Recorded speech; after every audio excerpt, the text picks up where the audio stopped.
Relax and get loose while I put you up on game. The Figure Booth with Josh and Nate. This that podcast for those in the know.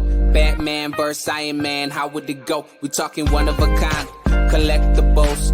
Mezco toys are respectable. It's unacceptable if it's not in the packaging. Nate don't take pics if you ain't rapping it. Nate's dirty tricks are always happening, but damn it, man, don't you be stressing. Round here we believe in plastic confessions. We trying to figure out the figures that's gonna stand the test of time. That G.I. Joe handmade hit me in the spine. There's perfection in the way that these toys are made, but I also wanna know, do I pick Wade or Slade? So this is where I come to kick it with the guys. The Figure Booth. Like, comment, and subscribe.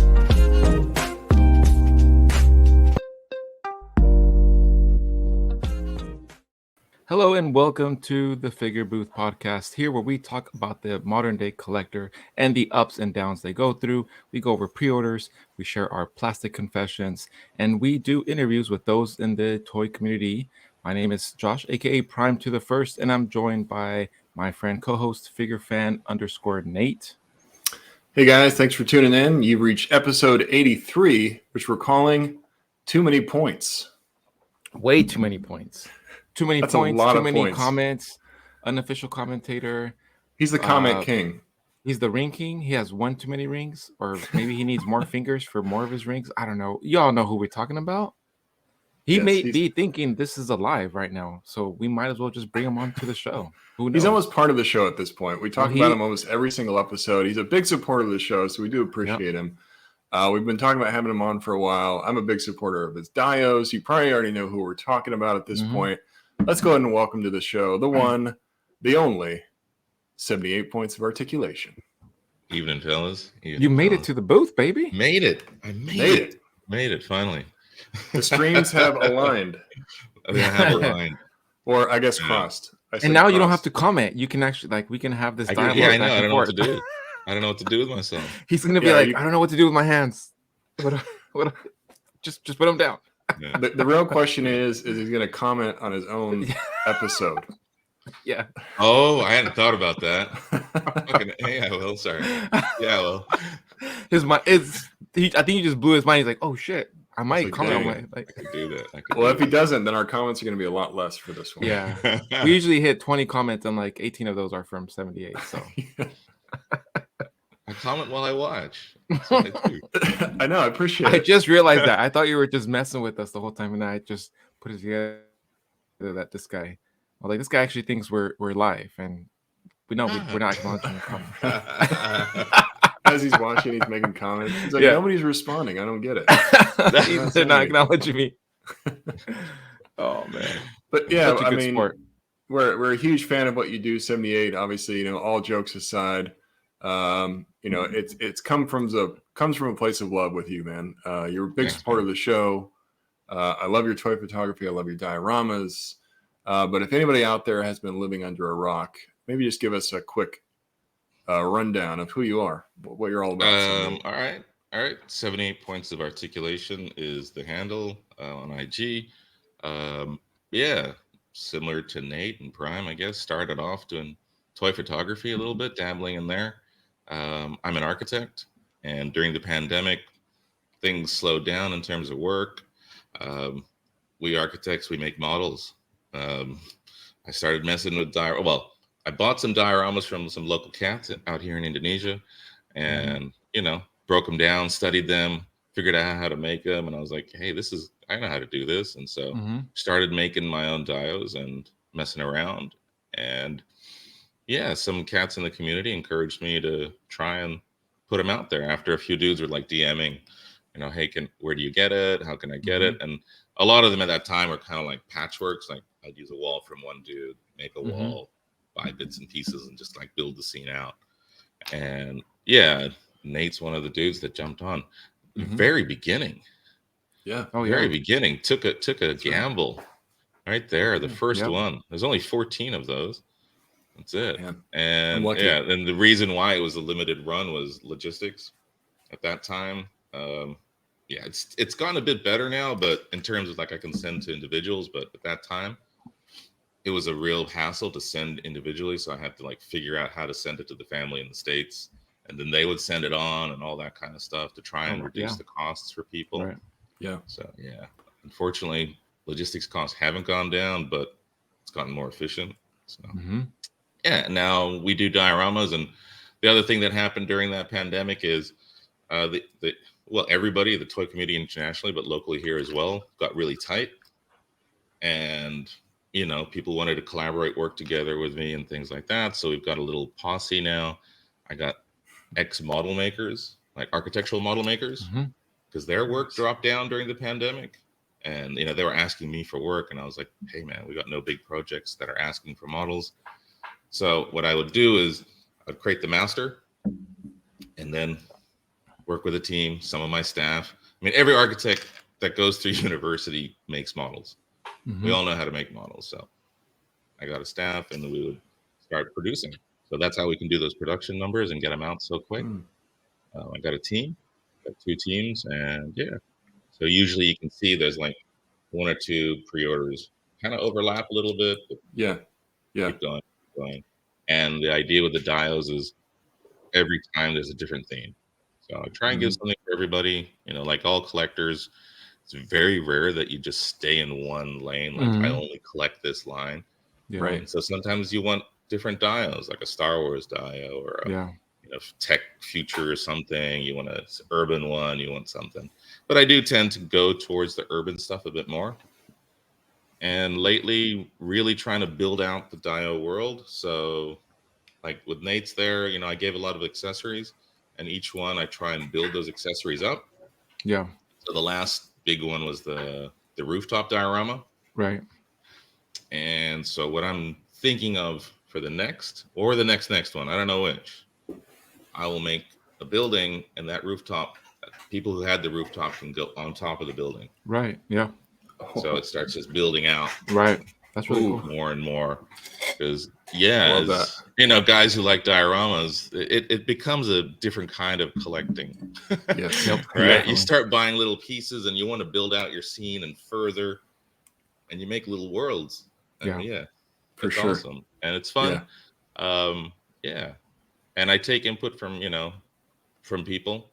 They give ideas and stuff like that all the time. And sometimes I can do it. Sometimes it's just impossible. Like some of the Legions dudes are like asking for Colosseums and things like this. And I'm like, a 1 to 12 Colosseum, that's a room. Yeah.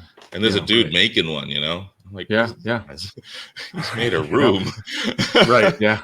Like the concept of how you're going to get that into more of a package form and be able to ship that out to people for an affordable price. That's right. You got to think of all that too. It's like, okay, how am I going to do this? Exactly, Nate, that you brought up, like the size of that dio in the background it fits into a D12, and you can take it apart.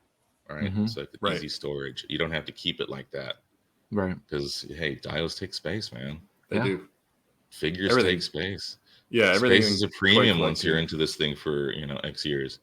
For sure. Yeah. Not all of us have tubs full of figures. There's tubs around. I like to display my shit. Yeah, you gotta display it. No more tubs. That's it. Anti-tubs this year. Anti-tubs. I got Ziploc bags everywhere, but Nice. Yeah. Yeah. I mean, I appreciate the rundown on your dioramas, and like you said, I found you early on. I've been looking for a good dio, and not that anybody else out there is not making good dios, but a lot of the times when you're asking people for dioramas, especially like an urban style, they tend to be quite a bit bigger and quite a bit more expensive. And I've always kind of debated, like, I don't want to invest too much into it, but I really want a diorama. And so I really like your approach to it. You offer a really great price for what you're getting. And like you said, you pack in extras. Like that first dio I got, I didn't expect to have all the newspapers and boxes and trash bags and all kinds of stuff that you're just adding in there to really sweeten the pot. So it feels like you kind of have a piece of your history in the collection. And I love having the different dials to go to.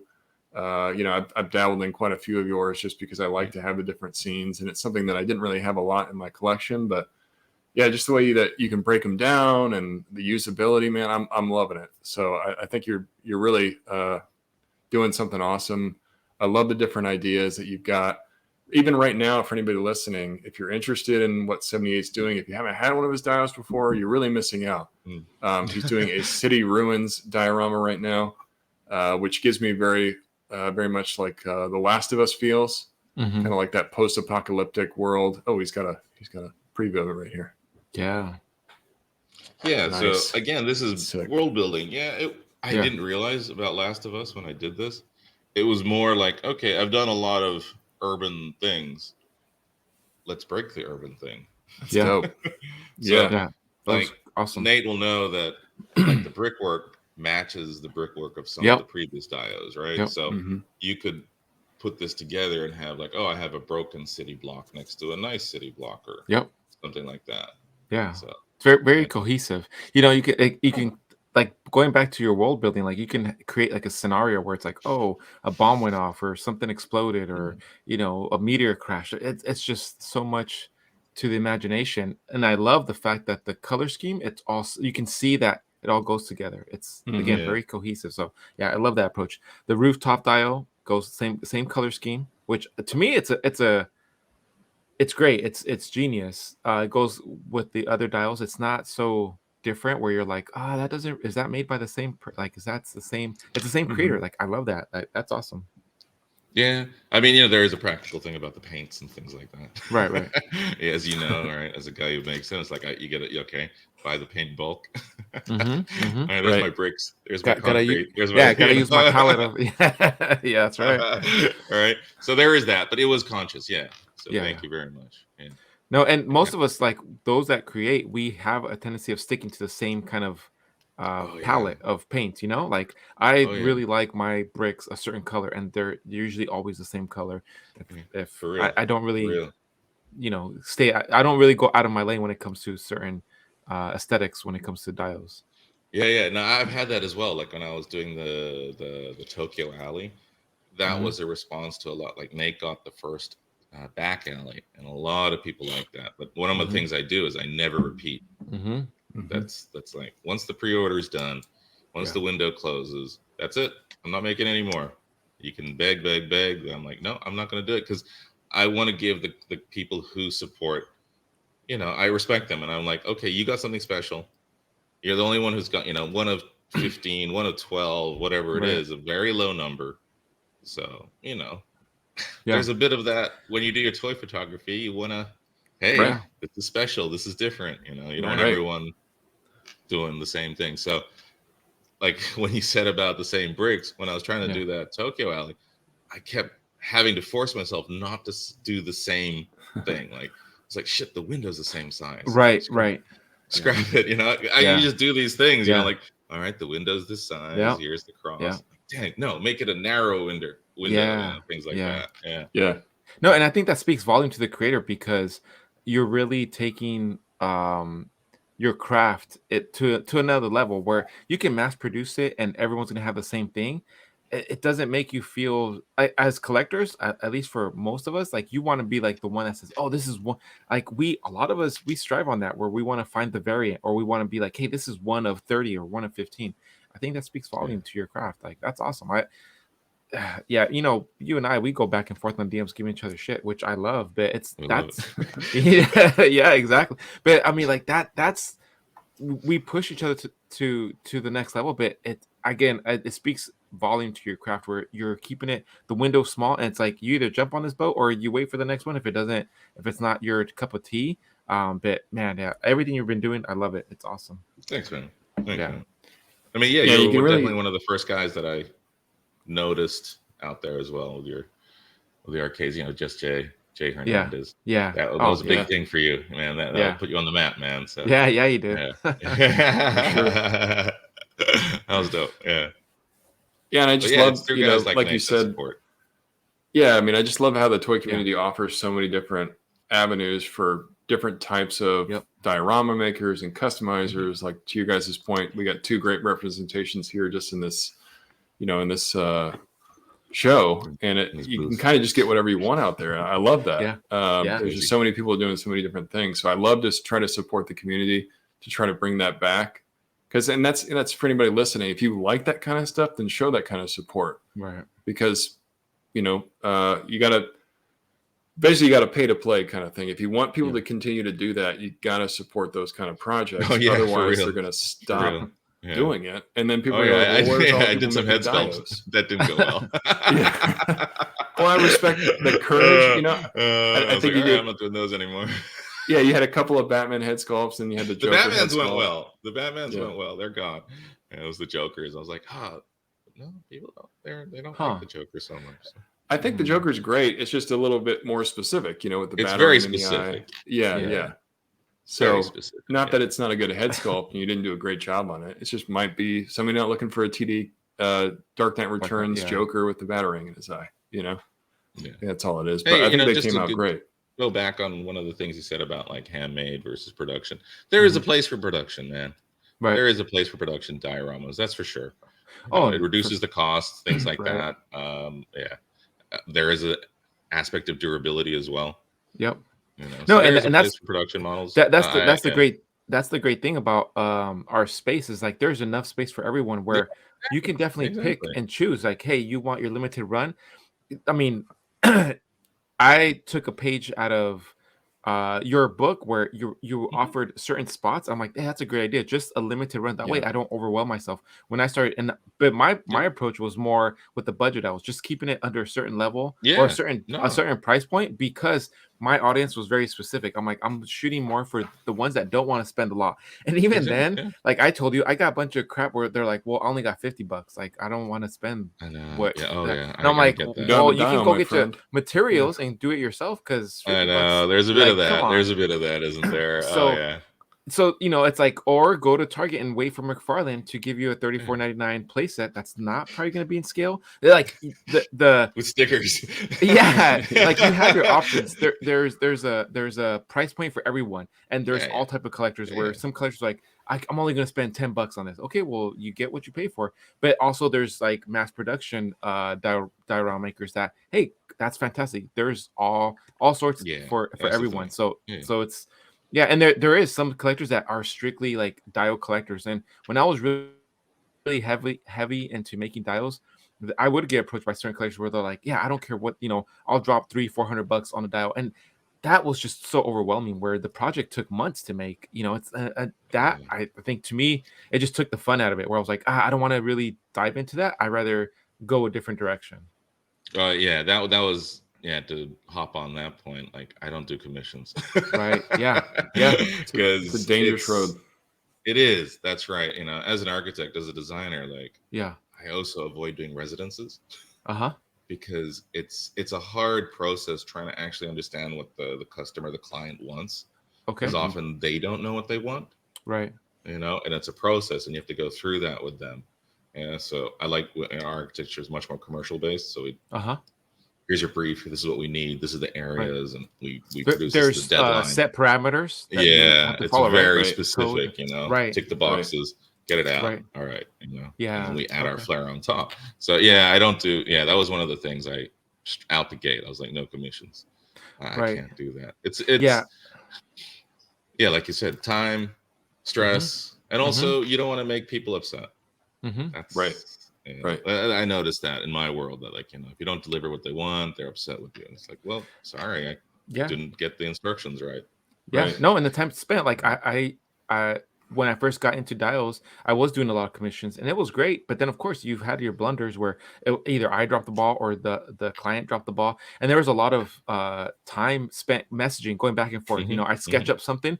And then also that I had to really step up my SketchUp game, and then it went from pen and paper to like digital. And spending, again, I'm not getting paid for this yet, right? Or the money that you're giving me is like, if you break it down to the hour, I'm probably making $2 an hour. It's nothing. It's nothing, right? If you break it down per hour. No. This don't make money. It's like now I might as well go work at McDonald's or something. So I had this one really experience where it was a lot of back and forth. I think we messaged each other for like a full 30 days. And at the end of it, he was like, yeah, I don't like it. I want this. And I'm like, you know what, dude? Like, we're done. Like, we're just not compatible. We're not seeing eye to eye. Yeah, so I'm done with commissions. Right. Yeah, that's right. Yeah.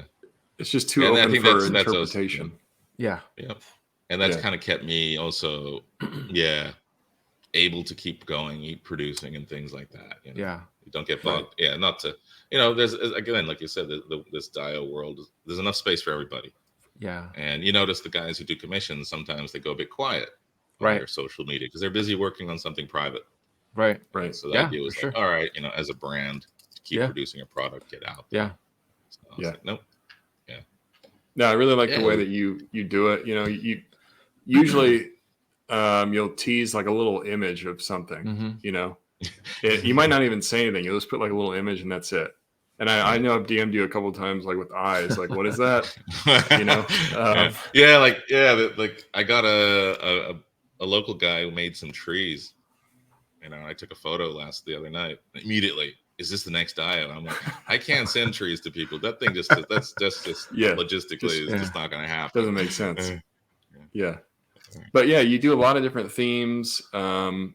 Like I said, I really like the process of how you kind of roll it out. You'll show a bunch of pictures, and you'll put a video together.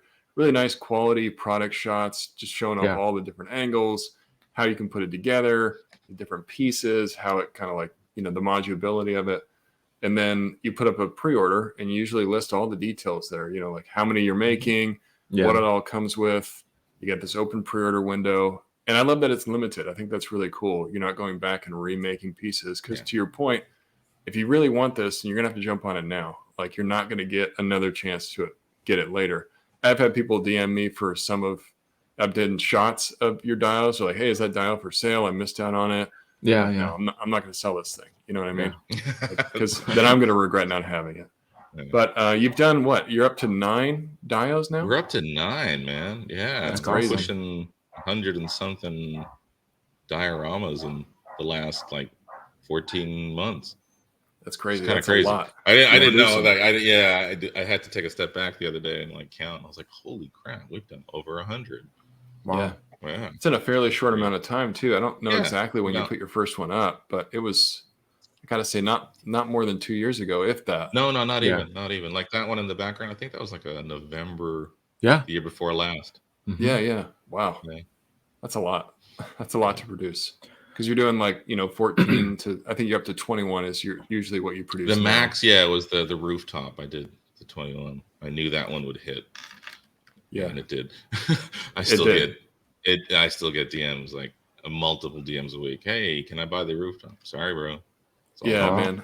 I've wanted the rooftop for so long. I don't think I wasted any time jumping on that one when you put it up. And then, that rooftop, I had it in the back of my head, okay. And I would go on Google Images, Pinterest, and things, and I was like, using real buildings as references. But then it was during one of my comic digs or hunts, and I saw that Detective Comic cover, and I was like, that's it. I can make that, and it loops back. Yeah, and it that was the time that Mezco 2-pack dropped, and I was like, oh fuck. That was perfect timing. I was like, oh fuck, there we go. Yeah. Oh, and you did a promo shot. Of basically that exact same I tried to do that. I tried to do that. Was awesome. It came out fantastic. So I did really I made sure the clock hand, you can see it comes off a little bit, so you can get the figure's hand in there. Mm-hmm. Yeah. Two-Face doesn't quite have the right hand to hang, so it was okay, he's leaning on there. Killer. Yeah. Oh, this sells it right here, though. You know exactly what you're getting here. You're like, oh shit, I can recreate scenes like this. And then how to with that fire stair, how to figure to get that fire stair in the box without taking too much space. And Nate knows it's individual pieces, just a I was wondering, paper model kind of thing. I was like, how big is this box going to be, and how much does this really collapse? But what you're seeing here in this shot, everything collapses. So everything's a different piece. I think even this fire escape, you have it 4 different pieces that you have to kind of put it together. 4 pieces. It all slots together. Yeah. The water tower you have to kind of build yourself as well. Which it's very simple though. I say build yourself. You're talking about just snapping pieces together. You know exactly how it works. Even the bottom, this piece comes off here. These individual walls. I love how you included the windows in there. It's just a beautiful piece, and you can really see your architectural background come through on your work. Very fine lines, square corners, everything kind of flows together. it looks like you really kind of take your time designing it, and it comes out in the final product for sure. But yeah, I mean, you've done a lot of different themes. I think your second one was ancient ruins dio. So you're doing, kind of like, I consider that like mythic legion style, or it can really be anything fantasy. Like that second one, it had the arch, right? Mm-hmm. Right. So we called it a mythic arch. Yeah, mythic arch. That was a bit heavy-handed there, but hey. Yeah. You did the skull cave. That was something that, I wanted that. Mm-hmm. I wanted that, and then I wanted pieces. I wanted a ruin, so I was like, all right, use the magnets you can have a complete arch, or you can break it down. And then you remember it's kind of like raised the base a little bit. Mm-hmm. So I wanted to do those angles. So, get a bit in there. And then we gave the throne because, Conan was coming out. Yeah. I was like, he needs a throne. So we did that, And then the last thing was like to get there he is, yeah. Oh, there was an Easter Island kind of head sculpt on there, which is really random. Yeah. Right. That was totally random. But it was like, how can we put something in there that, like, 'cause we had space in the box. It's like, we had some foam, and it's like, what can we do that doesn't take too much time? That's a bit unusual or unique, It's like, if we do a totem pole, maybe no, but like it's like, all right, Easter Island. That's awesome. Random as hell, but yeah. Just the more, see, like I've said this in the show a few different times. I love props just as much as I love figures. Yeah, man. So like the more you can throw in as like props and things like that, I love it. Because I'm like, that's something I can throw into a shot, or that's part of the reason why I think I'm attracted to the dios, is that it gives me more to add to a scene, or foreground, background, like we've talked about in Dirty Tricks, things like that. Nate loves his foreground. I do. You love your foreground, man. I do. Yeah. I'm always putting something in the foreground, like smoke or something. Oh, that's awesome. That's what the city ruins, right? Yeah, this is city ruins. So you get a bunch of loose. That's awesome. Stuff that you can put in the foreground. Yeah. There you go. The foreground. Nate loves those little smoke effects in the foreground. I do, man. I'm addicted to using those. That's for sure. Just there in the corners. Just fills up that negative space. That's really what I'm trying to do. I get it, man. I get it. Rule of thirds, all that.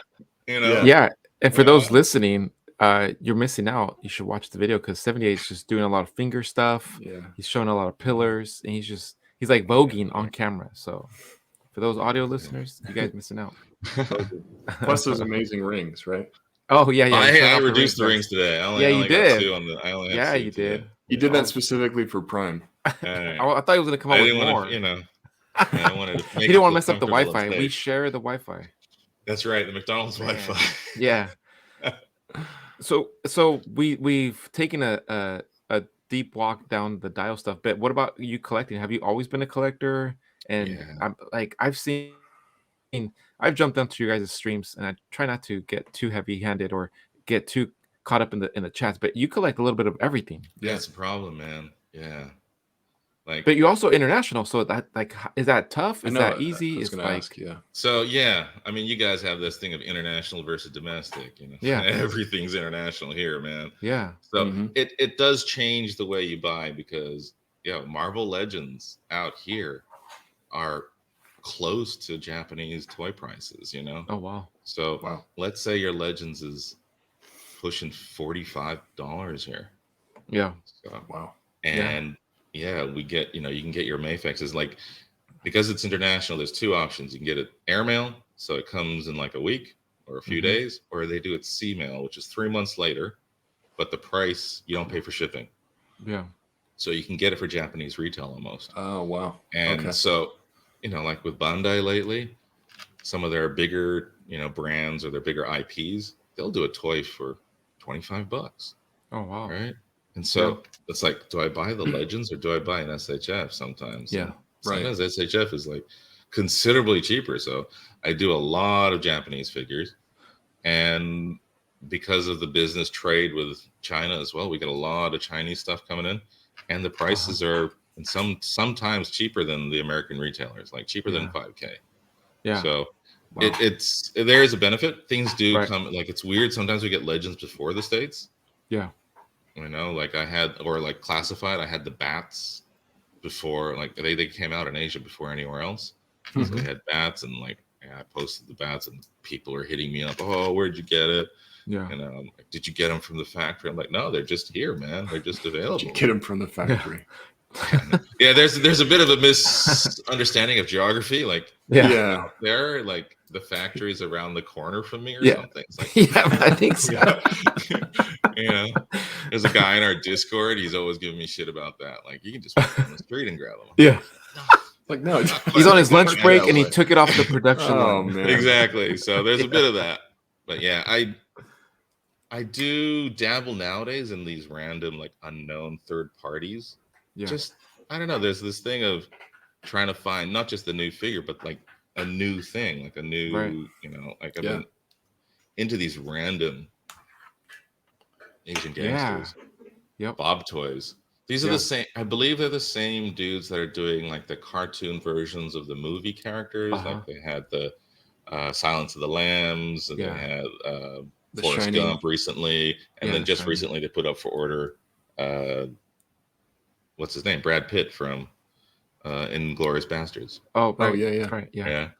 So I think it's the same kind of from The Shining. Yeah. They're just random funny dudes, I'm cool, gonna have them getting beaten up or beating up people or something. They kind of that he looks a little bit like the Metal Slug figure too. A bit, but the Metal Slug figures, they're top tier guys, man. I've heard so many I gave you a bunch of shit with your pictures. I told him, man, you're tempting me so much with these. Like, dude, no, man, no, they're god, killing it. Like, I took a gamble. I like, I do that. I take a gamble on these more unknown brands. You get some duds every now and then, some stinkers. A couple of us bought that Punisher from last year, the Revenger. Oh, that was absolute trash, man. That was so bad. He barely stayed together. Yeah, that looked like it. But man, these ones. This is killer. I've been seeing his pictures, and I'm like, dude, you need to knock it off. Like, I'm gonna block you because I can't. This is all bad. These are incredible, man. Oh, that's the rocket in there. I put it on a flight stand and then photoshopped the flight stand out, man. Cool. Nice. That's awesome. I love it. You're so creative with your toy photography, man. Your scenes and kind of just the figures that you use. You can see you're kind of just like, the sky's the limit. There's really your imagination is just all over the place. I love it. Yeah. And that's, you can see like through my photos, like I don't have like, oh, this is the line I collect. Yeah. It goes everywhere, man. Yeah. Right. It goes everywhere. It is dangerous in that way. What was it? Like you guys are saying, like we got to kind of calm down this year. I'm trying. It's sometimes it works, sometimes it doesn't, man. Budget life. There we go. That's right. But, Budget life. Being out in Asia, you also get random bootleg things. Oh, that's awesome. Like this is that from Dark Souls? Yeah. Yeah. It's got a light in there, which it doesn't work because it's a solid piece, but this is like that's interesting. $15. Some guy just recast it. It's from Alibaba, and you can buy it locally. That's cool. Yeah. Oh, is Alibaba down the street from the factory that you? Oh, for real? It's just behind it, man. Just the factory right next door. It's behind it. The factory's in front. Alibaba's behind there. I grabbed my lunch in between, right? And I'm like, yo, buddy. Hey, it's 78. Yo, Bob. Bob. Bob Toys. What up? I'm here for my haul. I'm here for my weekly haul. Because then you also pick up comics too, though, right? Oh yeah, you're dropping some like man. He's a big comic collector. Oh, this is So this is like Webman. Oh yeah, shit. Webman's first appearance. There he is. Oh wow, that's dope. I mean, it's not worth that much. It's just a fun. Yeah. So I do comics. Yeah, I do comics. My in-laws hate it because I do order weekly. Yeah, and I send them to my in-laws in the States, and then when I visit, I bring them back. Yeah. So they got this big stack. Oh yeah, it's bad. But so do you stay current on all like storyline? Yeah, so I read digitally. I subscribe to Comixology and things like that, and with what I buy physically, it's limited definitely, but I read more than I buy. Yeah, and I'm still a sucker for most of the X-Men titles. Usually the one or two Batmans, and then some indies. Yeah. So Is that something you've always like? Were you collecting comics before you're collecting toys, or was it kind of the same thing? Oh, no. Same So time? when I was a kid growing up in Indonesia, I moved a lot as a kid. We were in Indonesia when I was a little kid for a minute, and my dad was working all over the world in marketing and stuff. And whenever he would come back, he'd bring a toy. I was like, Oh wow. So like Motu was big, and then he brought back Joe's, and that kind of blew my mind. That was like articulation. Holy shit. Yeah. Holy shit. Yeah. And then I started visiting my grandmother in Japan during summer. Like my parents would send me there for a month and a half, and I'd just be there. And that then, what was going on over there. Mm-hmm. There was just something, the Joes really revolutionized it. Because it used to be like when you went to Japan, you get the Ultraman toys with these like rubber 5-point figures. They're like this big, like bathtub toy kind of shit, rubber ducky shit. And then the Joes came out, and then you started getting these development. You got super, what were they called? Those guys that had the gold armor and stuff you could put on them. Yeah. Anyway, articulation became my thing, and then I got hooked. Then we moved to Australia, and my dad was into comics when he was a kid, and he took me to a comic store when I was like 8, and that just blew your mind. Oh, it just blew my mind. Like there's just like holy shit. And I think I picked up an X-Men book, a Spidey and X-Men and Batman. I think that, and then I was hooked. So I've been collecting comics since I was a little kid. That's awesome. Unfortunately, through moving and things like that, the collection got lost here and there. But I used to have like a full run of X-Men. Oh wow. Like all of it. Yeah. I was butthurt that I don't have that anymore. And you're still heavy into the single issues, so you're still collecting. I am. Yeah, I still. Yeah, I buy the floppies, the weekly floppies. Yeah. Are you just not you get trades too, or you just really? Oh yeah, like so. With the floppies, like it's more like, oh, I'm collecting like the X-Men thing, the main X-Men line. I just keep buying, but I also buy those massive hardcovers of the omnibuses. Yeah, I like to read those. Yeah, it's more fun to read those. Like you sit down, and I'll buy like, even if I have a floppy, I'll buy that again sometimes because it's like they did all the old school Chris Claremont, John Byrne X-Men. Yeah, and just the quality of the image now, because they've rescanned it, recolored it, and things like that. So it just looks nicer. Yeah, it does. Yeah, there's something about newsprint. It's fun. It smells. There's a touch. But hey, some of those books are valuable, worth a bit of money, and I don't want them. Yeah. The idea is that the omnibuses will go to the kids. Yeah. Yep. Single issues get graded or sold. Yeah. Keep going, hey kids, put down that book. Read a comic. Yeah, like I'm a sucker for like variants, or either like certain artists that do. Oh yeah. Like one of 25, whatever. Like I'm a sucker for those. Like there's certain artists where I'm like, I love everything that they do. Oh yeah. I do a lot of cover buys, man. Yeah, and I've seen some of that you share. Like there was a Harley Quinn one I think that you shared some time ago, and I was like, man, this guy's gonna get me back on this comic book bug. I can't do it, because I'd get crazy. Like I would get certain variants, and then if there's a con near me, I'm like, yep, I'm gonna do whatever it takes. And I went through this phase where I was just hunting down certain writers or artists just to get the signature. That was such an awesome experience. Yeah, I remember like we used to have a con in Australia once a year. Yeah, the Australian Comic Con, and like I remember like when Jim Lee came out. Yeah. Oh my god, I was like, got that first X-Men. Gotta get it. Colossus holding up the rubble.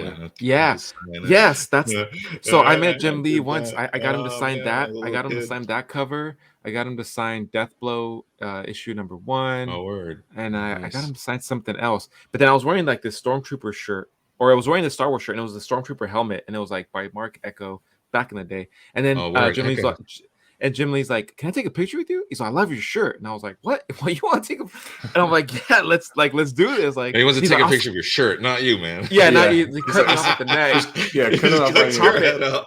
He's like, "I'll take the shirt off," and I was like, "Yeah, whatever you want. Sign my shirt." But he was such a cool dude. Like, oh man, it was awesome. Like, some of those cons, they're definitely one for the books.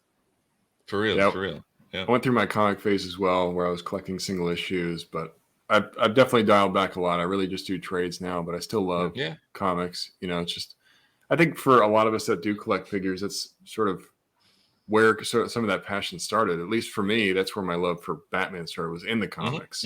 Getting to know the character and then seeing it in figure form. You're like, okay, now this translates very well. And then even into toy photography, I think it's all kind of meshes together where now I can create my own sort of comic art with these figures. We can't illustrate, right? That's probably the thing. I can't illustrate with a shit. I can draw straight lines really well, but I mean, I can't do the Sharpie. Yeah, I got my Sharpie, and that's about all I can do.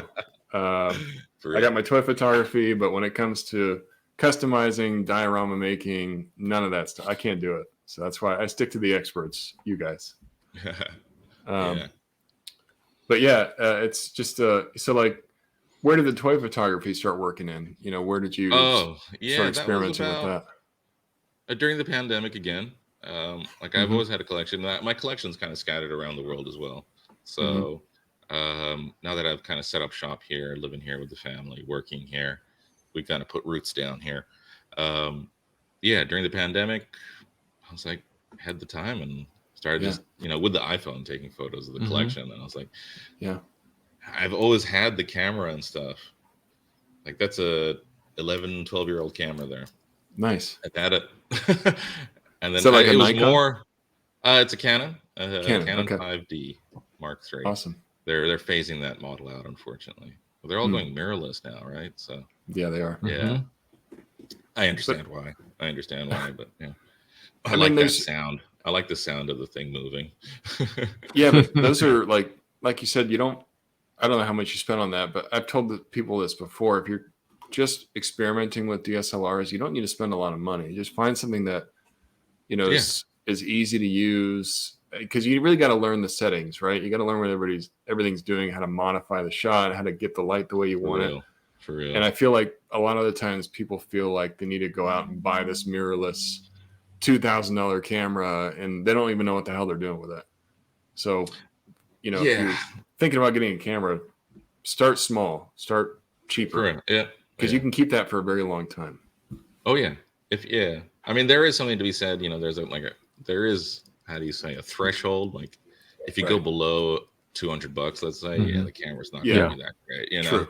And it's not going to last that long, maybe. So I was fortunate enough. Like when I was in university, I started doing documentation as a weekend part-time job, like for events, conferences, and that kind of stuff. And being a guy who used to play music in venues,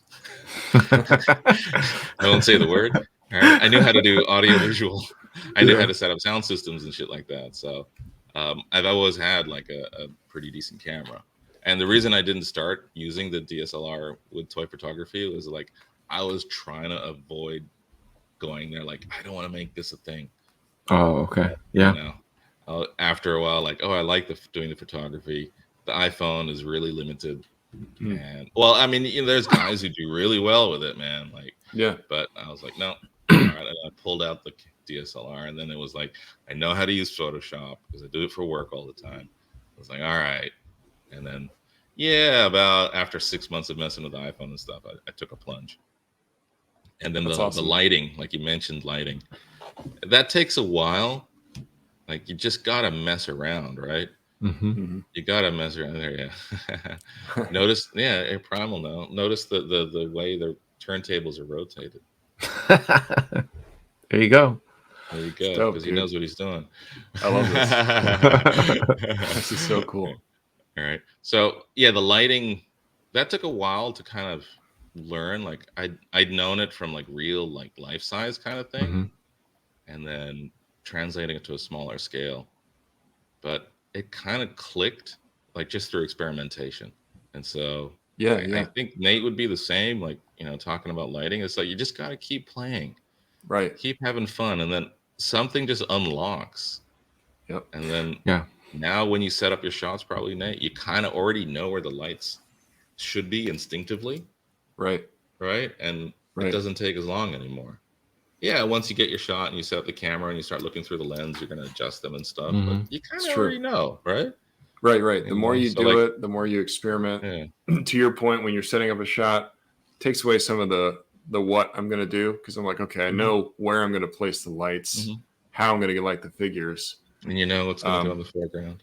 Yeah, what's going to go in the foreground? My smoke effects, right? Yeah. Oh, he might be 78. Might be a resident commentator and official second host now. I love this. Yeah, he should do I like can just sit back and enjoy it. hand And he can modeling. yeah. Right. You I know? like how he's Right. bringing up your foreground. I love it. Yeah, he's great. He's very observant that way. Yeah, he is. But yeah, I mean, it's just to your point, like you just got to get out there and you got to do it, and you got to keep trying over and over and over again, because it's not going to keep come having the first fun. time. Like you guys say that a lot as well. You got to have that fun factor. If it starts becoming tedious or frustrated, maybe maybe it's not the thing for you. Yeah, maybe it's not for you. Right. Yeah. I think it's a hard realization for some people because, like, no, I want to be a toy photographer. Yeah. But then they get so frustrated with it, and they spent 10 minutes trying to do it, or 10 minutes or an hour trying to do a shot, and they're like, "Fuck this! It's not coming out the way I want," and you leave it. And it happens to me all the time. And I think for me, even now, I have to have the inspiration in order to actually do a shot. I've been slowing down a lot just because I don't know. My inspiration's kind of ebbing and flowing a lot lately. Where I'll have an idea and I'll get it, and then other times I don't have an idea for 2 weeks. I don't do anything. If you buy this guy, you'll get inspired. Yeah, he looks great, and he's showing off the Yamaguchi Black Panther. Yeah, so I think it's dope. It's definitely tempting. I mean, I don't know how it is for you guys, but for me, it's often like the figure gives the inspiration. Like the new figure comes in, you play with it in your hand, you get a pose, and you're like, "Oh, that's dope. I want to take a photo of that." Yes. Yeah. Does that happen? I mean, sometimes there's like, I want to recreate the comic, or I want to recreate the poster or the scene in the movie. Yo, mine arrived at my warehouse, my shipping warehouse. Oh, nice. Send it. You excited? Oh, I'm very excited, man. Yeah, where do you stand? I mean, I know you don't have it in hand, but from what you've seen, what do you think so far? Oh, it's happened with the soups just recently. Like the first photos to market. Oh crap! It's like, guys, slow down, slow down. Whoever took that photo, they just took a snap on their iPhone. Yeah, get out of your kitchen. Yeah. Stop using fluorescent lights. Stop doing that. Get off your Motorola Sidekick. Get a better phone. So I really reserved judgment till I saw real dudes getting it in hand, and posing it and taking photos. And then the other thing was like, they kept putting on white hot backgrounds. I was like, guys, this was designed to be something from the 89 movie, which was all dark, and he's always in the shadows and there's smoke, misties. Right. Everywhere, man. Everywhere. So, Nate did a shot recently, and there you go. It starts shining, the figure comes to life, and you're like, there it is. And the criticism of the mobility or the articulation, I think people are proving, I think, shout out to Toy Page. He just did the Jean-Claude Van Damme scene, right? Yeah. That was awesome. That was dope. And it's like, yo, show me another Mezco that can do that. No, I don't think we got one, man. Even the Gomez Bucks can't do that. Yeah, exactly. So, and Just Jay got it recently, and he did some shots and really showing off the movement. To your point, I love when guys like that get it in hand. It's like, okay, let's see what they can do with it. Yeah. Now it's looking dope, right? Now everyone's like, ooh, okay, this thing's good. So now a lot of people are looking for it. Oh yeah, and then who has one for sale? They got their orders canceled. Yeah. Ooh, people are upset. Ouch. People are pissed. There's something about this release. It just upset a lot of people. Oh man, it got into people's feelings, man. It got into people's feelings. Yeah, I've said this before, but there's nothing that would save like the 89 Batman once it gets his hands, because it's been too long. People are already just pissed. To your point, I don't know. People just like to get angry about it. So I saw even when people started saying good things, we're like, oh yeah, all these Mezco enthusiasts keep saying positive. There you go. There's the second one. Yeah. How many you got on the way? 78. I accidentally ordered 4. Oh, accidentally. Accidentally, because I got the pre-order from Mezco. I got one. Yeah, I got one, and then I wanted another one a few months later, and it was all sold out. So I went through one of the comic stores, got one through a comic store, and then I got one through a trade. And then one night, it popped up on BBTS. Oh, okay. Like, what? And I was like, They fuck haven't it. canceled that one because BBTS been sending out emails. Oh yeah. Oh, Yeah. for real? I got okay. I don't know. Maybe I'll check my emails. Maybe it's three. Maybe Today it's it was three. like Second one was- that BBTS. the was second one got emailing shipped everybody. from the comic store. Got shipped. Nice. I think BBTS put up more when Mezco accidentally put up more. Yeah. Oh no, You know, this was a good year and a half ago. Oh, okay. Oh, Like, okay. it Yeah. just- So hopefully you're I all just right. popped But yeah, up. to Prime's point, I think people Yeah, have been nice. getting BBTS cancellations because of the fact that Mezco's Mhm. like, oh, we're not fulfilling those orders from March 6th. Sorry Yeah. about One that. was they canceled. Another one they got pushed back to the third quarter of this year. Oh, wow. Ooh, wow. For So the sell it so while we'll it's see. hot, But- man. It's like yeah. sneakers, man. You got a week. You got a Yeah. week. You got a A week. week. Yeah. Drop it. Well, drop we it. all know 78 lives down the street from the factory, so he could probably. Yeah, he'll like, just grab you one. I'll just just grab DM you him. one. Yeah. Yeah. He's there every day. They know him. But are you into this? Are you a sneaker collector too? I used to be. Yeah. To be. And it was around, I don't know if you guys know your kicks, but like the Miami Beach LeBrons, that's when I got out because I noticed like a new generation coming in. Mhm. My thing was Jordans and Dunks and the old Air Yeah. Maxes. Yeah. MX Yeah. ones up to about 95. 97s I don't fuck with so much. 95. All the older stuff, old Hirachis and things like that. And then I started noticing this like influx of the newer, younger cats, and prices just went bananas. And it was for shit that I didn't It's like. insane. What? We're paying $1,000 for a fucking LeBron, and you're gonna Yeah. leave the OG Jordan over there? Like, nah, man. Yeah, the Nah. aftermarket is getting Get the J. insane. Get that J in the OG color, man. Leave that LeBron, man. That's new. That just came out. That's a new. Nah. So, Yeah. man.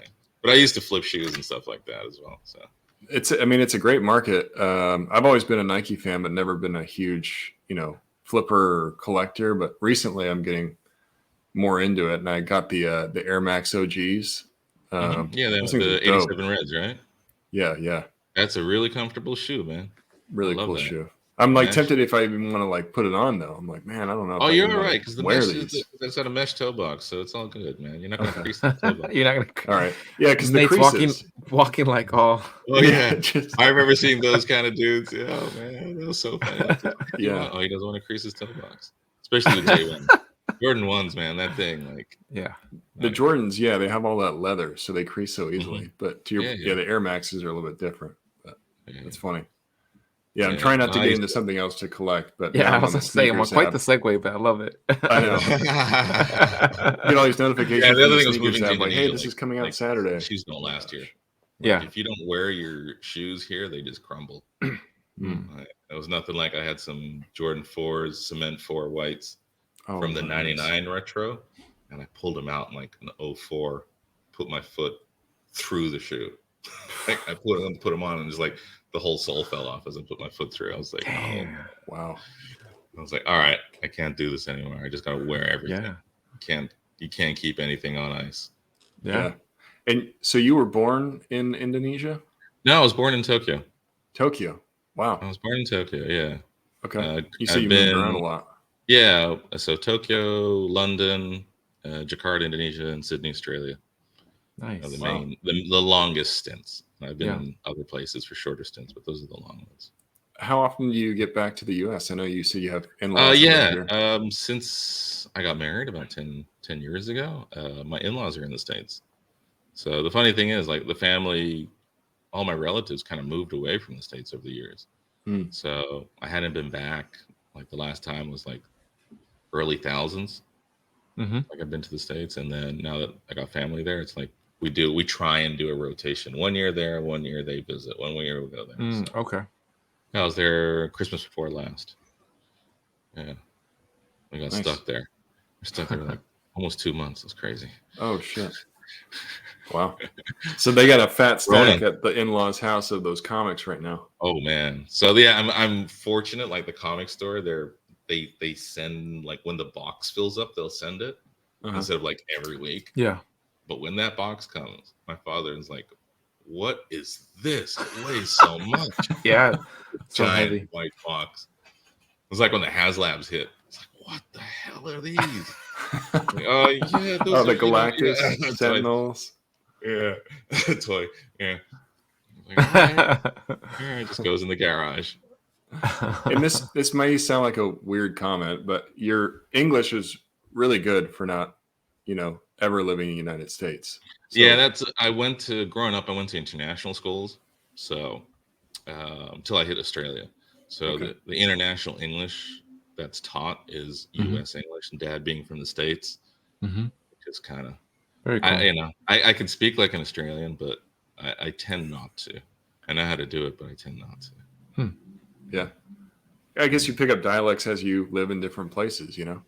Yeah, like, I mean, for you guys, I probably don't sound too American. I sound kind of like a strange mix of something. Like, you wouldn't be able to pick, oh, he's from the West Coast or the East Coast or this Yeah. or that, right? Yeah. So, yeah. I actually had no anyone idea that outside you of the were. States, I mean, until I got your first dial, which has like the sticker Arkansas. that you include with it. Oh, yeah. It says, in Indonesia, established in Indonesia. I'm like, oh shit, I didn't even know you were international. Yeah. Before you'd sent me that. Oh, yeah. I get that a lot. Like, why is your shipping DHL $90? Yeah. I'm like, in another country, man. Yeah. And they're like, what? Yeah. But you speak English.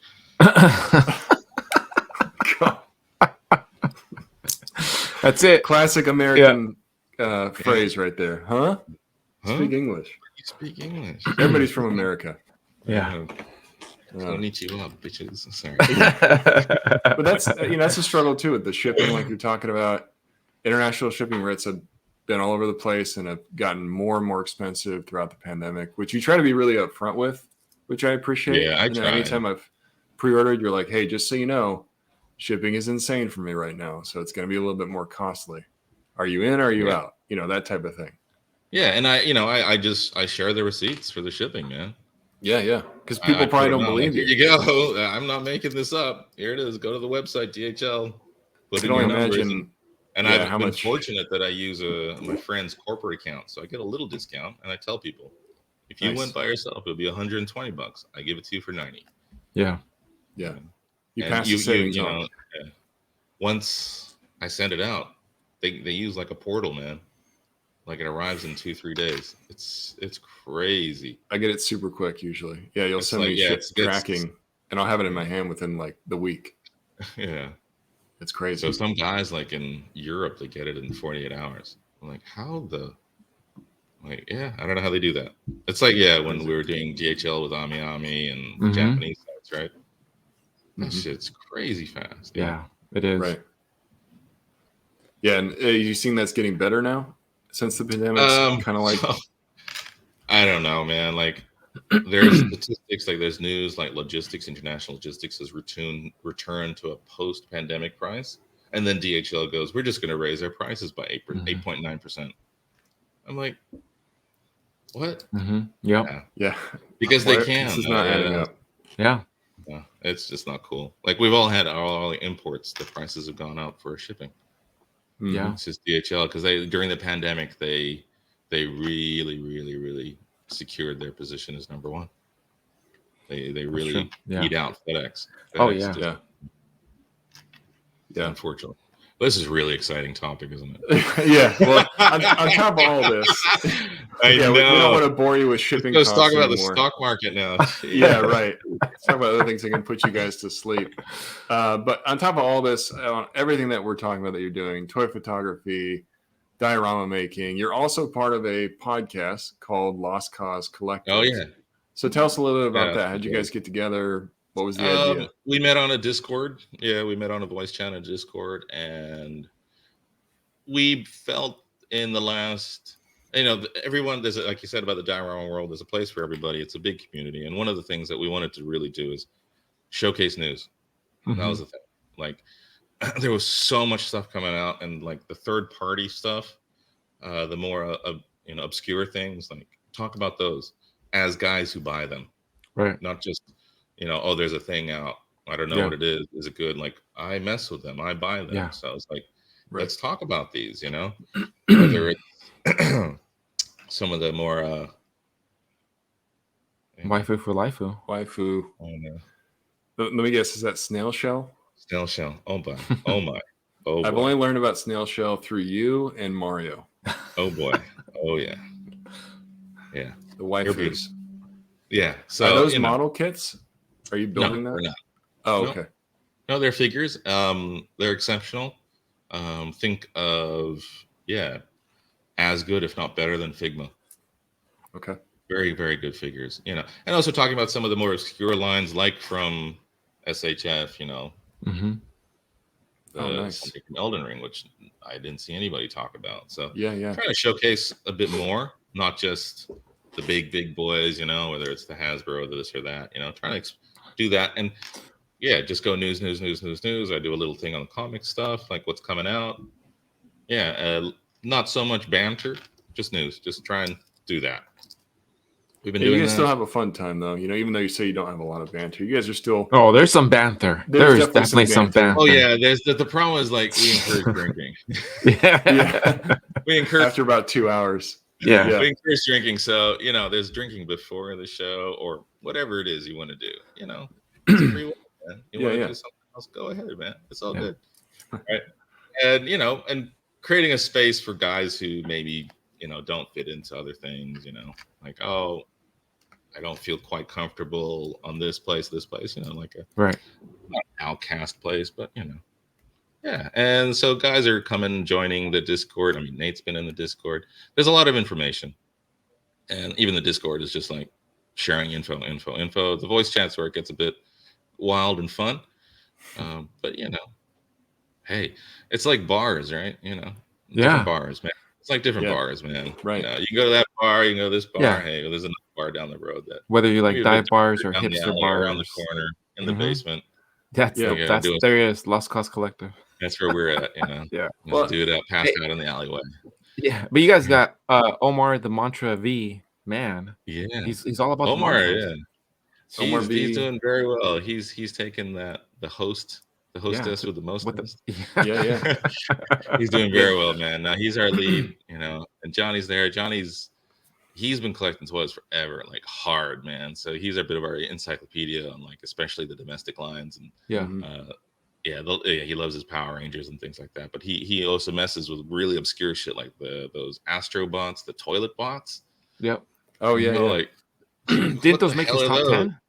Yeah. I still got to buy those, man. Those things are cool. I've been tempted. You got the porta potty and the toilet. Yeah, I love it. It's so cool. Like, so like who messes with toilet bots? It's like, all right, we became friends through that. Like, okay, and we just do the thing. That's awesome. Once a week. Yeah, we may expand on it. To like, we have fun talking about shows as well. Because we're into all of it, right? You're into the figures, you're into the shows, you're probably reading some of the comics. So it's kind of also like, hey, it's a hangout to talk about that stuff, but we try and keep it news. Try and every week go through as many of the action figure news as possible, and that takes 2 hours, man. There's a lot of news sometimes. You guys do a great job. You've got yourself, like we talked about, Omar B, Johnny Number 5, Will Flow, 81. Yeah, Will's been regular lately, and Cerebral Deep's in there. We've got a cast. Future Rick, we call him Eric because just because. A lot of cool cats from around the action figure Boncho's on there. Boncho's our dude. My bad, Boncho. My bad. He's our dude. And he does like his paint sessions during the stream. That's cool. He'll be painting his figures, his customs and things like that, and he'll show how he does it. Johnny's doing printing now, so he'll show his things, what he's doing in the printing. So there's also that side, like everybody's a bit creative. For sure. But it's like I said, it's an open place. If you're interested in joining the Discord, join the Discord, jump in the voice chat, and and if you feel comfortable, you'll probably be on the show within a week. For sure. Like one of the new guys that jumped in the voice chat, 8 and Skate.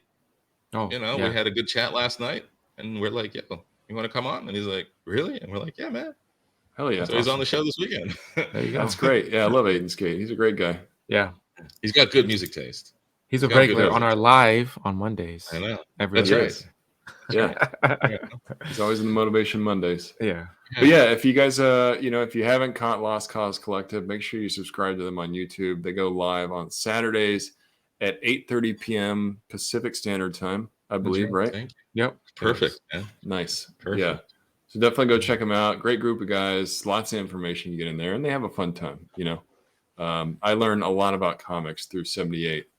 You're like a comic guru. It's insane how much you know. When we get into the comic section, it's like, holy shit, this guy's knowledge is incredible. Well, it'll be like you would like what you're into. hey man, I'm just a bit older. Yeah, and I'm smarter. I just have more. Yeah, I've just been exposed to more. That's awesome.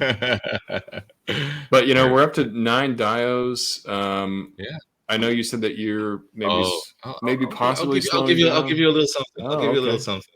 All right. He's gonna show us. He's gonna go get more rings for our audio listeners. He's putting on more rings. Well, he's been doing this a lot, so he wants to show them off. Yeah.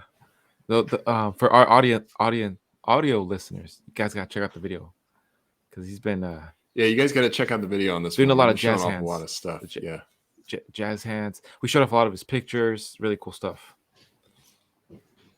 And he went and got to show something to us. So definitely check it out. It's all good. All good, man. So I don't know if you guys recognize that. So this is the insert from the NECA TMNT Mirage Studio figures. Right? Okay. So it's Eastman's and Laird's illustration kind of I think they've extended it a bit, but yeah, it's from their OG comic. That's dope. So we know that they're doing a Mirage. They're doing the new Mirage Studios Turtles. Yep. Now this is not the right scale. This is not the right scale, but like you mentioned about straight lines and things like that. Yeah. So this is taking it a different way. This is trying to recreate. Oh, that's really cool. Like the cartoon look. Yeah. Yeah. That's so awesome. Right. I think, like I said, you like to tease stuff. I think I remember you doing a shot. I did a shot with Casey. Oh, wait. Yeah. Here it is. Yeah. I did a shot with that. Now, the reason I haven't taken it further is we don't know when those NECA turtles are dropping. Yeah. Look at so that. I wanted to try and coincide it with that. Like whenever that starts coming out, like, okay. And this will probably, if the timing is right, this will probably be the one that connects to the rooftop. Nice. I love that you're connecting to the rooftop, man. That's so cool. There's definitely going to be something that connects to the rooftop. Oh. So count me in, dude. Yeah. So that's great. Hopefully we get that. The rumors or the vibe is that it's going to be an SDCC thing. Okay. They showed it in the display case last year. And nothing, we just had the haulathon and there was no hint of this, right? So it's like maybe the next big event is that. But who knows with NECA? I mean, that haulathon kind of came out of nowhere, man. Yeah. Yeah, right? It did. That kind of threw a spanner into everyone's plans. Oh, man. Yeah, people were pissed off about that, too. It's like they're giving us toys and people are mad about it. For real, right? Yeah. It's like the Mezco thing. What? They're delivering? Yeah, they're delivering on 89 bats. Oh, what? The pre-orders are all hitting? Yeah. I know, like, do you want it or not? Like, I don't understand where the hate's coming from. Yeah. But yeah, so potentially we'll see this one coming next. I love how you do the windows, by the way, too. Being able to put the lights behind it. Oh, yeah. It's awesome. This shot is a great representation of what you can do with that, putting some strong lights. And I don't know what material you use for the windows, but it has a really good job of like kind of polarizing the light and spreading it out. Infraboard. It's like a polycarbonate. Okay. It's just a cheap. It's like kids presentation board stuff. And like if you want to make a poster panel for a kids project, it's that. Nice. A lot of the materials I use are domestically available. And then if you guys missed it, he still has the pre-order open for the City Ruins. I think you do, right? I don't want to speak for you, but I'm going to keep it as open for a day after this episode airs. Oh, nice. Okay. Awesome. There you go. So yeah, I think that gives you until the 10th. So it gives you guys, if you're listening, gives you to the 10th of April to secure your City Ruins dio. I think you're on batch 2 or batch 3 at this point. Yeah, batch 2. It's still batch 2. Nice. Batch 1's going to be ready next week. Nice. Wow. That's a quick turnaround. Yeah. So you don't really put this stuff up until you're ready to like go full bore in producing, basically. That's right. Okay. Yeah. That's cool. That way we don't wait too long. Yeah, the castle door, because that is highly detailed. The castle door is taking a bit longer, unfortunately, but it should be hitting in about 2 weeks, finishing that off. So that castle door took a long time, unfortunately. The other thing is like totally different. The weather here, because it's so humid. When it rains here, paint don't dry. Like it doesn't dry, man. Like Prime can know. Like it's like when I paint it, it stays. Even though it feels dry, you can feel that it's cold. like the foam is cold, so you know it's still wet inside. You know, you gotta wait till it actually, when you pick it up, it's not cold anymore. Yeah. So I'm using hair dryers at night and shit like that. Yeah. It's a bit Crazy. silly. Yeah. And you got a lot of little accessories that you're including in there too, like the archer stakes and the shield, and even these little pieces. Yeah, again, building out the scene, and like for the photography that I do, I try and cram it in, but I'm not suggesting. The idea is that you can use the archer stake in another thing. You can use foreground. that shield, whatever. And there you go, foregrounds, baby. Foregrounds. They're coming. They're gonna get you. Yeah, but yeah, I mean, long story short, if you guys are interested in his work, stay tuned to his page. It sounds like we're going to be getting something here very soon. If you're not following him, make sure you follow him on Instagram. Are you on Twitter at all, or just IG? No. Yeah, I'm not No. on Twitter either. No. I stay off it myself. Yeah, at 78 points of articulation on Instagram. We'll have the link down below as well, so you guys can click on it there. But we're not done with you yet. We're going to go into the Dirty Dozen. Dirty Dozen. 12 rapid fire rounds of different toy companies. And since you're such a collector of so many different things, very eager to hear what you have to say about some of this stuff. So let's go ahead and pull that up and do a round of the Dirty Dozen. All right. Dirty Dozen time. Who's first? Let's go. First, we got Super 7. All right, Super 7. I don't mess with it, unfortunately, man. Yeah. The price point when it gets out here, it's pushing $100, man. Wow. And I can't, for me personally, the value for $100. Yeah, there's the nostalgia hit. Yeah. The renders look superb. Unfortunately, I've heard and seen just not quite the same what you get in hand. You make a key point. Renders look great, but sometimes in hand they're not so great. I got the TMNT and I love them, but I kind of stopped after that because I got a little scared from seeing some people getting product in hand. Yeah. The main thing is the price point for me. Start with the price. Now the funny thing is, as a side note, the owner, I don't know him personally, but I know him through vintage skateboard forums. He's the Brian skate. He collects old boards. Yeah. And he was the dude that we'd all get upset with because someone would put something for sale and he'd just buy it. Like he'd be one of the first big dogs, sharks, whales that would come in and just buy everything. We're like, oh man. Yeah. That's crazy though. That beef with Brian Flynn. Yeah, beef with Brian Flynn. I remember you from the skating days. Super 7 started as like designer toys, right? Yep. So I used to be into streetwear, designer toys, the music, all that. And that's cool. I knew Super 7 more through there. Yeah. So I have some of their old vinyl stuff, like statues and things, but they're action figures now. I don't have. Okay. Let's see what else we got. Marvel Legends. Love hate. Like you said. Absolute love hate, man. Yeah. They're expensive out there. They're expensive out here. Now the thing is, they give you character designs that nobody else will do. I mean, like the recent thing is the 3-packs, the double 3-packs for that X-Men 275 issue. I freaking love that comic cover. That was like peak Jim Lee X-Men. Yeah. That fold out. Oh my God, right? I couldn't say no. I have them. I just got the last 3-pack in hand. They're okay, you know. Like it's more of the same, and you want a company that big to innovate more, man.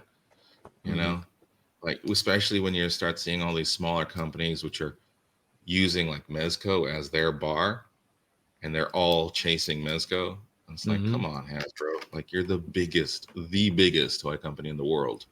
Right. You can do better, man.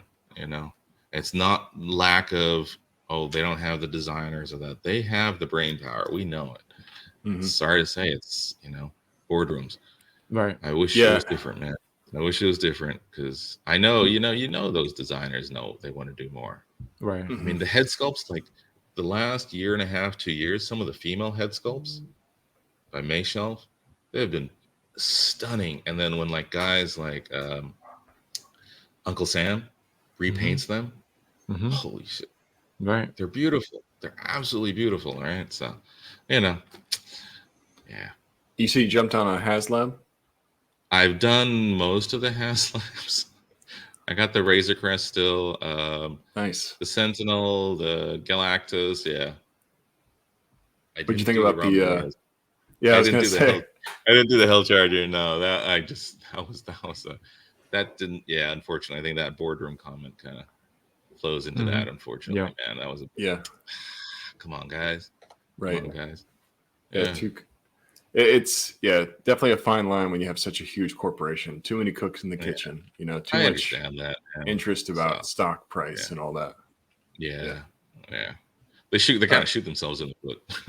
They do. NECA. NECA was a company that I kind of avoided because of breakage, the plastic, for a while. Yeah. Like I had some figures, and like even though they got a bit annoying, like I have to warm up the figure before I play with it every time. Like I ain't got the time, man. Who got time for that, right? So, but in the last year and a half, they've done something behind the scenes, and they're great, man. I got a few NECAs, and like the Mirage Studio stuff, I'm messing with that. Okay, the articulation isn't the best, but what they do give you can put it through its paces nowadays. Yeah. The Casey Challenge, you can put it through its paces, and so I think they're improving. Yeah, I want to get that chunk, man. That thing is so cool. Yeah. Oh man. And like you said, I gotta wait for it if it goes online pre-order or something, because it's a bit tricky. Yeah, man. He's dope, right? Like paint apps on that, man. The paint apps, right? For real, right? That's just the head movement on there, and then the fact that you can open and close his jaw. I'm like, wow, it's cool. And NECA is definitely a brand that you can see them improving. Like if you take a step back and look every 6 months, like they get better, and that's dope to see. Yeah. Even the breakage, I mean, the breakage used to be a lot worse. I know it's not perfect now. There's still people that break figures, but they've definitely improved. And I think their distribution's gotten better, at least in the States. Yeah. And their price point stays very consistent. If the scale on some of the movie stuff and all that was, more in line with our other figures, I would be into it much more. Right. No, that's a good point. It's a little bit big. A little bit big, yeah. Mythic Legions. Oh man, going hard. Yeah,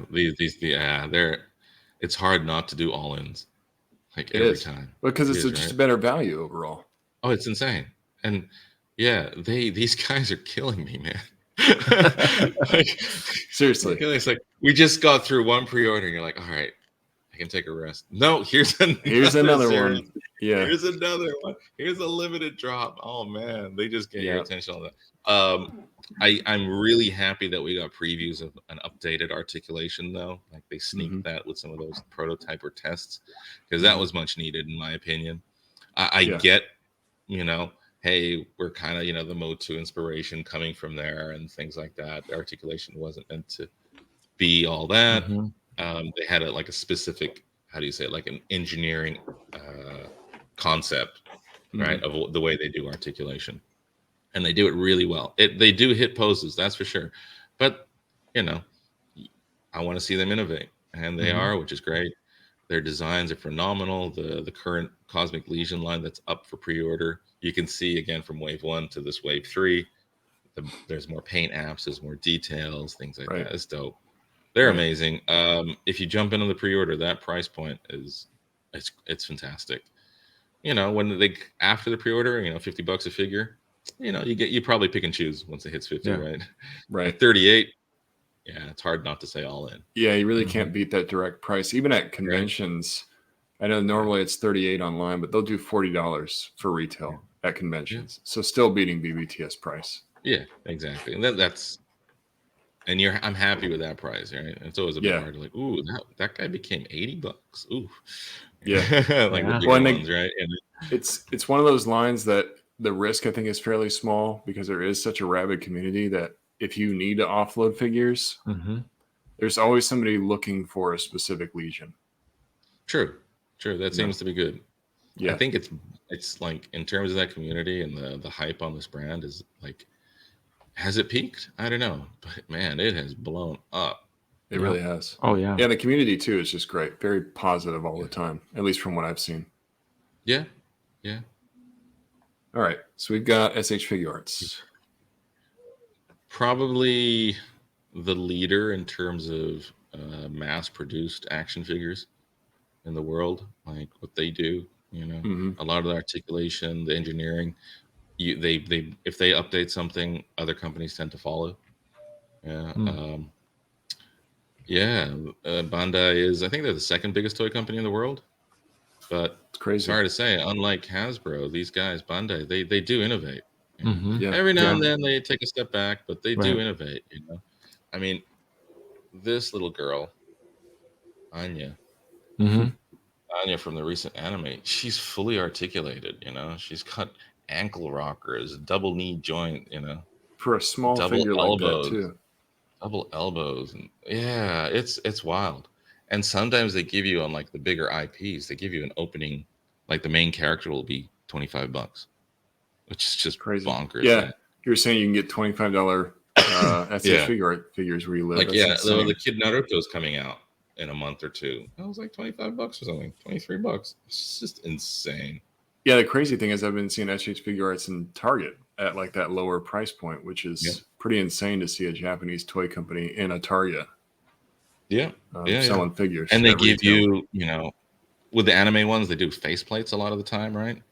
So that's I don't know why more companies don't do faceplates. Like, you don't need to make a new head. You can just do a faceplate. Just and it's pop the head out. You can get more.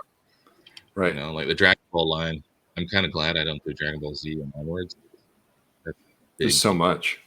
So much too. So much stuff. And they give you hands, stayed up for the same reason. They give you effects. Yeah, they give it all. Yeah. And basically your bread and butter. And then bread and butter for sure. And then they do like more obscure lines and like the Elden Ring thing. I like the Elden Ring representation. You got Mr. Pot, and now you got this other guy. Hey, and then in the castle diorama, I gave the map totem. Oh, nice. That was the thing. Like in Elden Ring, you find the map. That was because I was playing it, and I was like, oh, I can make that screen cap. That's genius, awesome. Though, dude. That's genius because it resonates with people. G.I. Joe. So Joe's. They, like I said, they were the toy for me when I was growing up. I had a lot. I had tubs, and I remember, visiting my grandma as a kid. We didn't get vehicles so much out here, and then going like to a Toys R Us, that blew my mind as like a 7-year-old, I think I was. Like, I remember going there and buying vehicles. Just, oh my god. I haven't gone in as crazy as I thought I would with the classifieds. I think when they first came out, because they had that kind of like this updated design, didn't quite hit, right? But when they do that, like the OGs, and it's like, I can't say no. It's probably it is the best line that Hasbro's doing right now. Yeah, I can agree with that too. Right. These dudes have also, they keep improving as well, man. Like those new reveals, like that, the way they do the pricing tier as well, it makes sense. It doesn't feel too harsh. They're really good. Yeah, I feel like I get more for my money with classified as opposed to like Legends from For Hasbro. Real, man. Come on, like, look at those 2-packs, and we just had the Binary and Doom 2-pack. Yeah, Then you look at the Viper 2-packs or the 3-packs. It was stacked. Yeah, it was. Came with so much stuff. So much stuff. Bats. Yeah. Oh, the bats. Oof. I got 6 of those. Well, you used a lot of them in that City Ruin shot too. I love that. I did. I know. Like cool. I got 4 in that shot. Yeah, I couldn't do 6. I was like, there's no space. All right, I'll just use 4. I love the bat, man. That was my figure as a kid. Yes, great line. How about Mattel? You collect any Mattel? Not so much.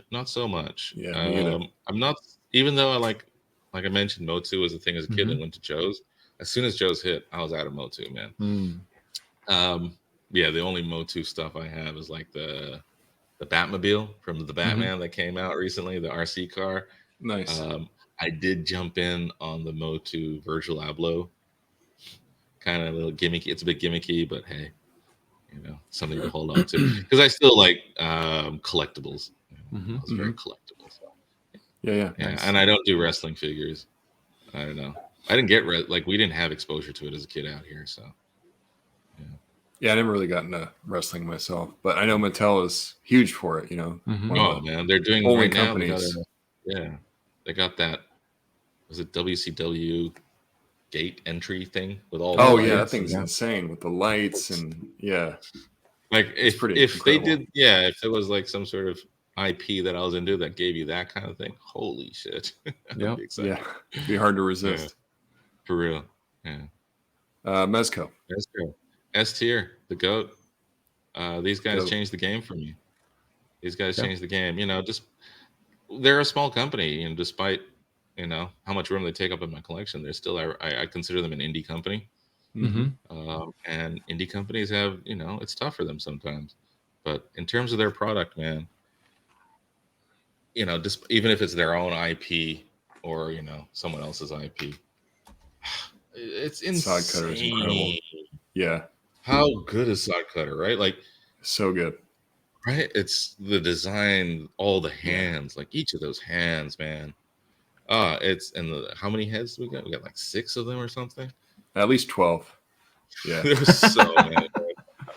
And that's one of those like figures. Like the photos were kind of there, but you kind of took a gamble on it, right? Right. You Conan took a gamble, and Conan. Like I had Conan as a kid. I had 2 adopted brothers that were heavy into Conan and heavy metal magazines. And so I've had Conan. Frazetta Conan is like it's just part of my DNA. So when that first one came up, I was excited, but I was skeptical. Like, are they going to give us the articulation, or is it going to be, because at that time we had like the Rumble verse had the better articulation, right? And the IP stuff, we got kind of these limited articulation figures. It kind of was it's like disappointing, but man, when that Conan came in hand, I think that was the big thing for me. Like, gave me the excuse to go all in on Mythic. Oh, nice. Even though I need somebody to fight. Yeah. I was already, when they started doing the Horseman, the first Horseman, I was already in, but I didn't do the all in that way. I picked and choose, but I was like, all right, okay, we got Conan now.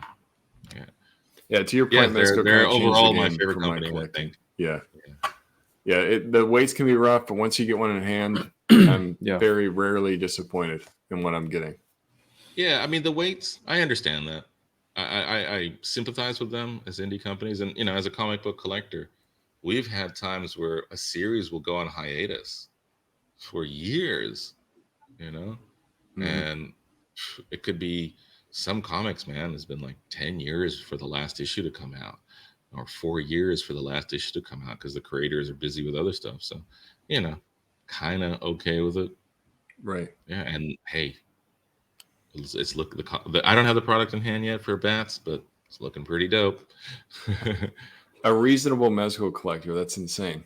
It doesn't exist. Tamashii Nation. So like more Gundam model kits, stuff like that. I used to like SD Gundam as a little kid. Before they had Tamashii Nations, I was heavy into SD Gundam and model kits. To be frank, my eyesight is not as good as it used to be. So model kits kind of, they're hard, man.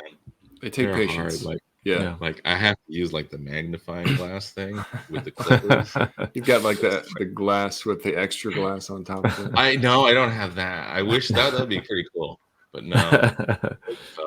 So I don't do too many kits, man.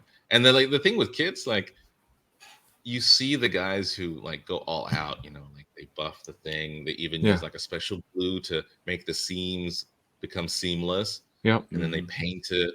Yo, man, I can't. Yeah, I don't have that level of patience either. Man. Yeah. So I just want to put it together. I'm like, I do like cool. 1 or 2 kits a year. That's about it. Yeah, I did Gundam kits when I was much, much younger, and I don't have any desire to get back into it.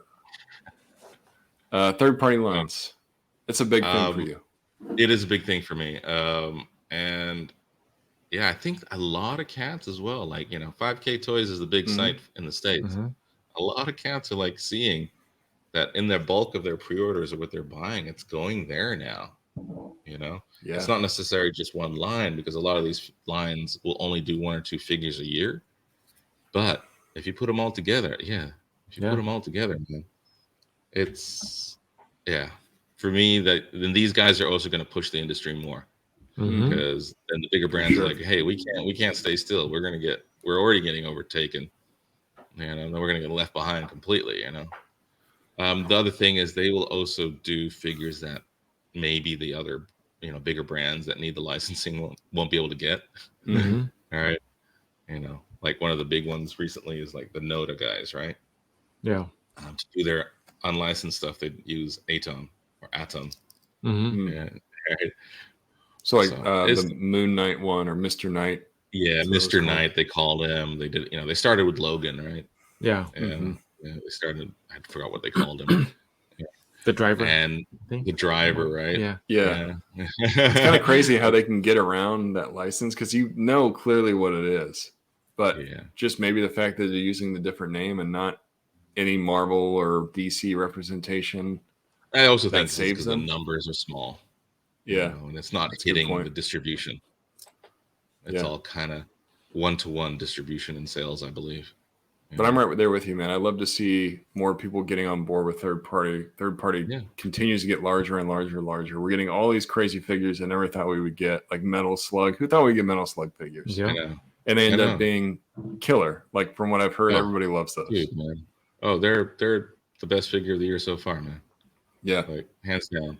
But these third parties like that Metal Slug, the Tunchi Studios, there's no doubt that those guys were heavily influenced by the bar set by Mezco. No doubt. No doubt with the accessories, the bucks. I mean, the Gomez buck really changed the game. Yeah. Noda Studios, he doesn't shy away from saying, I took that and tried to make it better. That's it. Makes sense. In some ways he has, he has a different mold, so it's a bit more rubbery, so there's more give. Yeah. It's awesome. All right. Last but not least, well, depending on who you are, McFarlane Toys. Hey, Toddy Mac. He's always been a disruptor, man. Like that's his thing. All right. He is on point with that business disruption. He's amazing. The energy this guy has. Yeah. You can't front. Like he is slowly, like in the comic game as well, he's come back so strong since Spawn hit 300. I mean, he basically took over DC for a couple of months. It was insane last year. Crazy. Yeah, and he's doing toys and keeps increasing his IPs and things. It's wild. The criticisms of scale. Okay, scale is a thing. I understand that. Some of the joints don't look great. The pegs are too big. They're improving. The paint apps may not all be there, but the thing that he does is the price point. Yeah. And you can't front on that. And these things sell. Yeah. I'm in comic community discords and things like that, or whatever it is, YouTube streams and all that. They freaking love McFarlane, man. Yeah. It's kind of like the guys who are anti-Funko in the comic store buy McFarlane. Yeah. You know what I mean? And the comic stores love him. Yeah. The other thing is like how he gets the current figure out on time. Yeah. It's happening in the book. And here's the toy. Like that's how it should be, right? And I guess we got kind of spoiled, or not spoiled, we got a bit complacent, like, whoa, that's a big thing, It used to happen when we were kids. Like the TV show, the cartoon, and the toy matched, right? That's this season, there's the figure. Yeah. So Yeah, love him or hate him, the guy's making hand over fist money. I mean, he's selling figs, he's got new IPs. He's doing the right thing somewhere. So and his vehicles. Whew. Yeah. Yeah, you can't beat the price on those vehicles. Like that 89 Batmobile, $60. Did we all order the Batmobile? I definitely did. I didn't. Prime, you got two of those? And I have like 3 other Batmobiles already. That it's just. It's $60, man. I know. I'll get one. $60. We'll get you one. We'll get you one. It keeps popping up on Amazon. Do a Kickstarter for Prime. It'll come up again.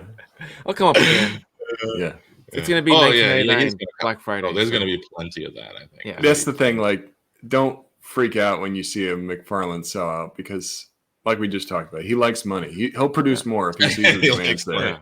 That is no doubt. No doubt. He likes money. Oh yeah, he'll produce another wave. Yeah. No, that guy. He's amazing with that stuff. Really awesome combo, man. You're one of those guys that just so easy to talk to. I feel like I relate to you a lot of different stuff. I've been wanting you on here for a long time. Yep. So I'm glad we finally made it work. Finally did it. Word. Really enjoyed the conversation. Definitely keep your eyes on 78s if you're not already. Make sure you're following him on Instagram at 78 points of articulation. Keep an eye on his page for the upcoming Dio, or jump in on the City Ruins. You only got a few days left. And then if you're not already, make sure to subscribe to Lost Cause Collective on YouTube. They go live every Saturday night at 8:30 p.m. Pacific time. Anything else you want to plug before we let you go, 78? Wow, that was perfect, man. I'm going to clip that. Perfect. Nice. Word. Thanks a lot, man, for having me. Appreciate Absolutely, it. man. We'll have to have you back again. Yeah, we've been friends for on the DMs and all that for a minute, so it's cool. Yeah, yeah, we appreciate it, man. For sure, man. All right, we're gonna let him go, and then we'll sign you guys out. You know, awesome freaking combo with that guy. It was weird being so nice to him. Like I'm so used to we're so mean to each other in the DMs, but no, I love that we finally were able to carve out some time and have him in the booth. Yeah. Yeah. I've been wanting him on the show for a long time. I'm a big fan of what he does. I've been resisting for a long time. Yeah. I'm like, Prime, let's have him on. Prime's like, no way. I'm gonna make him wait. And yeah. then in the DMs, he's like showing me a bunch of love. I'm like, knock it off. Quit being so nice. Yeah. But even better than I expected. I really enjoyed that episode. Hopefully you guys did too. And if you did, make sure you hit that like button. It's a small gesture. It goes a long way. It takes you little effort. Yeah. Please hit the like button when you're watching our videos. We really appreciate it. Let us know what you guys think about the interview in the comment. Leave a comment. Let us know. Yeah. Who do you guys want to see on the show? Tell us. That feedback is awesome. We had somebody else comment on one of our prior interviews. I'd love to see 78 points. So this is one of those. Hopefully that satisfied you. Mm-hmm. But yeah, if you guys aren't subscribed, make sure to subscribe to the Figure Booth on YouTube. Hit the notification bell so you don't miss when we go live. We'll be back for our next Motivation Monday. Not on the 10th, but the 17th, I think. Yep. Yeah, we'll be back 17th. For that. And Prime, where can they find you? All under Prime to the First on Instagram, Twitter, and Facebook. You guys can find me at figurepen_Nate on Instagram and Facebook. Thanks for tuning in. We'll catch you next time. Till next time, guys.